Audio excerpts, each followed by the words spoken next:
Well, we have made it to week 3 of our 2021-22 school year. While not ideal, I hope you were able to find some fulfilling aspects last week during this remote learning journey of ours. One of my personal highlights was last week's participation in the physical education house activity.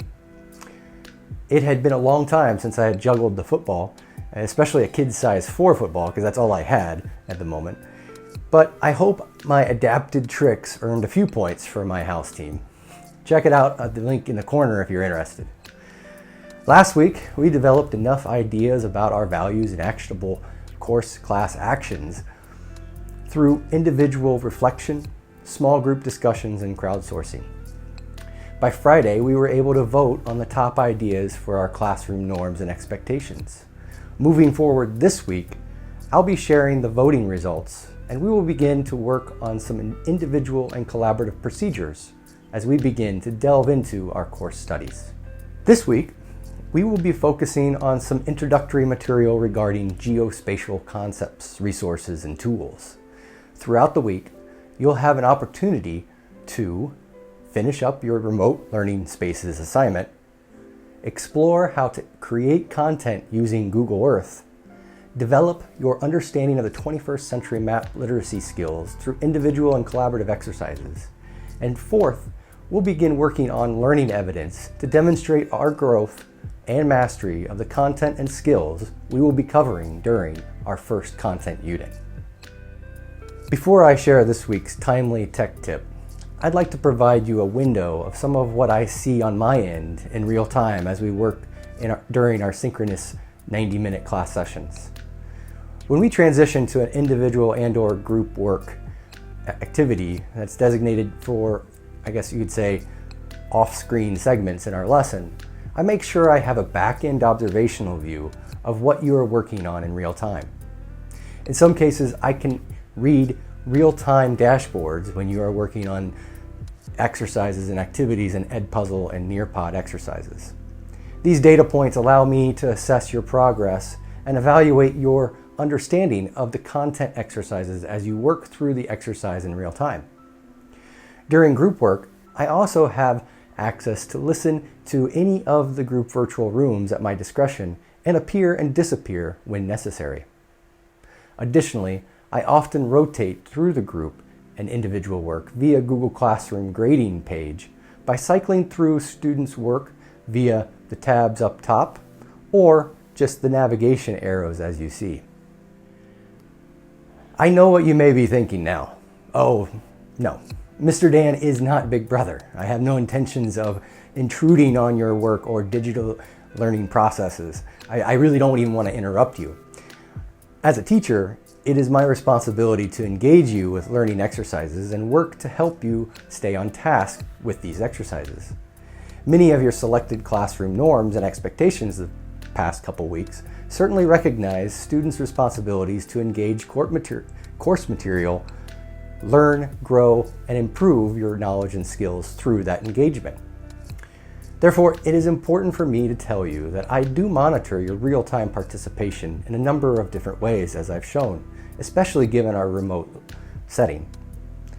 First, I must say that many of you are showing some wonderful engagement throughout the lessons. However, I am concerned and noticed that through my observations, a handful of students are lacking some real-time evidence and participation during our off-screen or screen-off class segments. I'm concerned that if this continues, some of these students may begin falling behind or not completing the tasks, especially as we get into more of the coursework. I don't think it is appropriate for me to assign homework tasks too often outside of class, especially during remote learning. Based on many of my discussions and discussions you've had in the past week or two, I think it is very important to stress that if students are not fully engaged throughout and during our 90 and also 45-minute class sessions, then homework for those not engaged during class time will unavoidably be working on the project times and due dates outside of class. So please make sure that you use our time together wisely to engage and work on the assigned tasks and exercises throughout the lesson. I know it is difficult at times to keep focus for a full 90 minutes, and I'll work hard to vary the exercises to help our time pass in a way that helps you stay focused. If I observe students struggling with this, we will need to set up some individual interventions to help support and improve our abilities to stay engaged throughout the lesson. And of course, if you notice yourself having difficulty staying on task before it becomes a problem or before I even notice, please communicate this, and I'll be here to help you as well. Now, on to our timely tech tip for this week. As we get into our content more this week, I'll provide you digital access to segments of our textbook as a resource for your learning. The textbook is just one of many resources we will be using on our journey through our discovery and mastery of the course content. When reading text, it is always good to have access to both the visual and also the auditory modes of learning.